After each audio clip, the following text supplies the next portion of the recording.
C'est la semaine du 5 octobre 2025. Et vous écoutez Adopter le digital cette semaine. Bienvenue, je suis le Dr Darren. Et je suis Paige Pulsifer. Aujourd'hui, nous plongeons dans la cybersécurité, l'informatique ubiquitaire et l'intelligence artificielle. Eh bien, Paige, cette semaine marque le début du mois de la sensibilisation à la cybersécurité. Tu sais, il s'agit de protéger nos vies numériques. Exactement. C'est un peu comme un rappel de ne pas laisser vos portes numériques grandes ouvertes, n'est-ce pas? La sécurité d'abord, les gens. Exactement. Les organisations doivent créer une culture où tout le monde fait partie de la cybersécurité, pas seulement le département informatique. Je veux dire, allez, qui ne veut pas repousser les méchants du numérique? Oh, totalement. Avec ces menaces cybernétiques en hausse, il est essentiel de sensibiliser. L'ignorance n'est pas un bonheur quand des hackers sont là. Absolument. As-tu entendu parler de l'augmentation des attaques visant les entités de l'UE, surtout dans le secteur de la technologie opérationnelle? C'est du sérieux. Waouh! Donc, ce sont comme des hackers qui se faufilent pour essayer de manipuler des infrastructures critiques. C'est comme un mauvais film de science-fiction devenu réalité. Exactement. Et c'est pourquoi renforcer les mesures de sécurité est crucial en ce moment. Nous devons être en avance d'un pas, vous savez? Prêche! Et il semble que les propositions législatives essaient de suivre le rythme aussi. Comme, bonjour, la loi sur le partage d'informations en matière de cybersécurité. Oui, les discussions sur la CISA reflètent le besoin d'une meilleure gouvernance en matière de cybersécurité. Tout évolue rapidement. Et en parlant d'évolution, félicitations pour votre élection en tant que président du Forum de transformation numérique ouvert. Merci. Mon objectif sera d'aligner la stratégie numérique avec des mesures de cybersécurité robustes.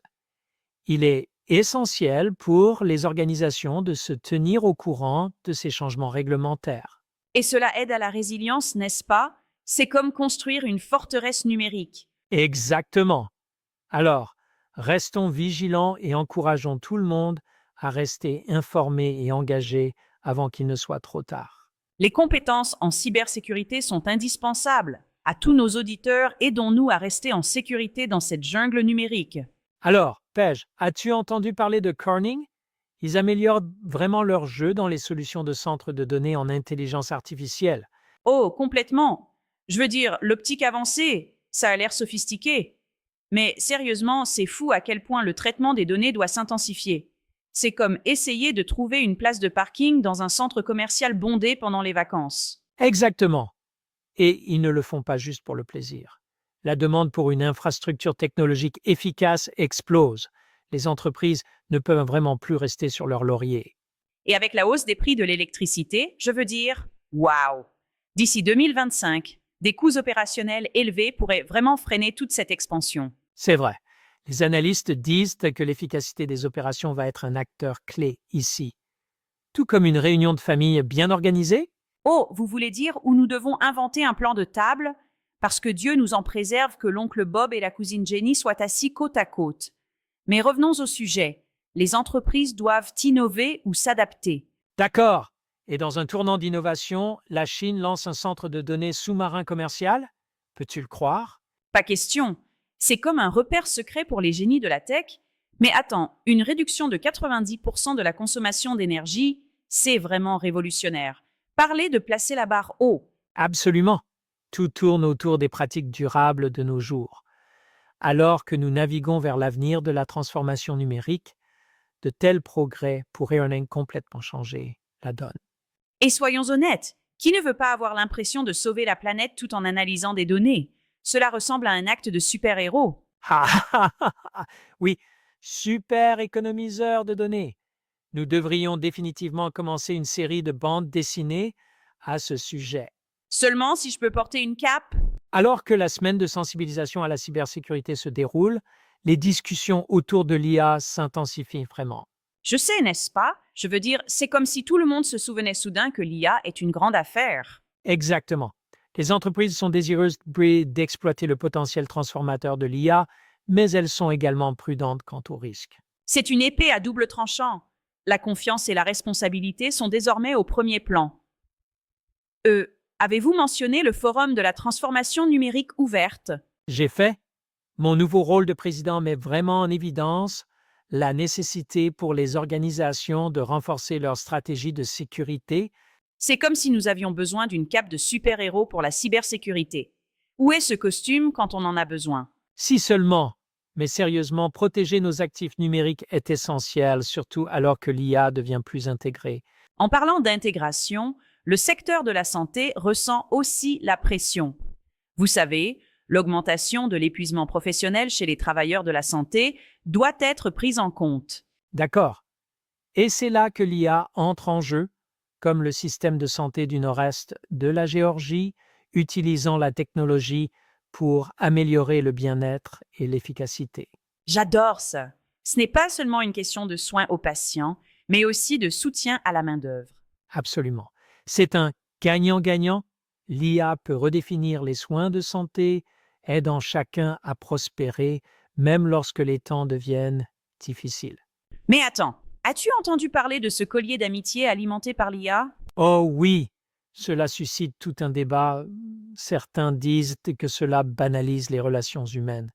Et nous y voilà, en plein cœur de la semaine de la sensibilisation à la cybersécurité, à discuter d'éthique. On pourrait penser que tout est connecté. C'est vrai. Étant donné mon rôle au forum, je suis encouragé à diriger des discussions sur les implications éthiques de l'IA. La confiance est tout, surtout avec la technologie qui évolue à une vitesse fulgurante. C'est sûr. Adopter des applications d'IA responsables est crucial si nous voulons maintenir cette confiance. Eh bien, Darren, espérons que tes nouvelles responsabilités mènent à de réels progrès. Merci. Et espérons que ces colliers d'amitié rendent la technologie un peu plus chaleureuse, non, Kerr? Seulement s'ils viennent avec une touche de sécurité. Tu sais, Paige, c'est remarquable à quel point la technologie a évolué au cours des dernières décennies. L'autre jour, je parlais avec l'expert en semi-conducteurs, Rick Lisa. Il a tout vu. Oh, Rick, j'adore ce gars. Alors, quel a été le plus grand changement dont vous avez discuté? Rick a souligné que nous passons de solutions dirigées par la technologie à des solutions centrées sur l'utilisateur. C'est vraiment crucial pour la transformation numérique. Ce n'est plus seulement une question d'avoir des gadgets tape à l'œil. C'est vrai, il s'agit de rendre la vie plus facile pour les gens. Tu te rappelles quand nous ne pouvions même pas comprendre comment installer le magnétoscope? Ah, exactement. Maintenant, si seulement nos solutions numériques pouvaient aussi aider avec le jour de la lessive.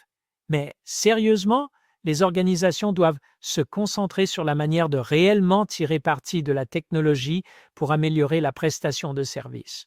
Ouais, parce qu'à la fin de la journée, si ça confond les utilisateurs, autant utiliser des pigeons voyageurs. Pigeons voyageurs, voilà un retour en arrière. Mais sur une note sérieuse, je pense que cette approche centrée sur l'utilisateur est essentielle pour susciter une innovation significative. Absolument. Les gens se moquent de la technologie qui se cache derrière. Ils veulent juste que ça fonctionne. Je veux dire, c'est pourquoi nous avons rendu notre maison intelligente. Ce n'est pas seulement pratique, c'est fonctionnel. Exactement. Et en tant que nouveau président du Forum de transformation numérique ouvert, je suis déterminé à faire avancer cette conversation. Ce qui est enthousiasmant, c'est de comprendre comment ces changements peuvent impacter tout, de la santé à l'éducation. Oh, certainement. Tout à coup, utiliser la technologie pour de meilleurs services n'est plus seulement une option, c'est une attente.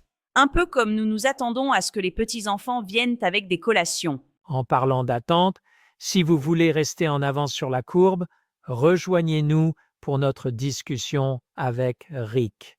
Vous ne voudrez pas manquer comment la technologie conviviale transforme les industries. Et n'oubliez pas de vous abonner et de garder la conversation en cours. Qui ne voudrait pas faire partie de ce voyage de transformation numérique? Personne pêche, surtout pas ces pigeons. C'est tout pour cette semaine d'Adopter le digital cette semaine. Si vous avez apprécié les histoires d'aujourd'hui, assurez-vous d'écouter notre podcast d'interview en profondeur. Embrassez la transformation numérique. Visitez embracingdigital.org pour plus de ressources. Et si vous souhaitez soutenir notre travail, rejoignez notre communauté sur patreon.com/Embracing Digital pour du contenu bonus et un accès en coulisses. Vos évaluations 5 étoiles sur YouTube et les applications de podcast aident de nouveaux auditeurs à nous trouver. Alors merci de faire partie de notre communauté. C'est le Dr. Darren. Et je suis Paige Pulsifer. À la semaine prochaine et continuez à embrasser la révolution numérique.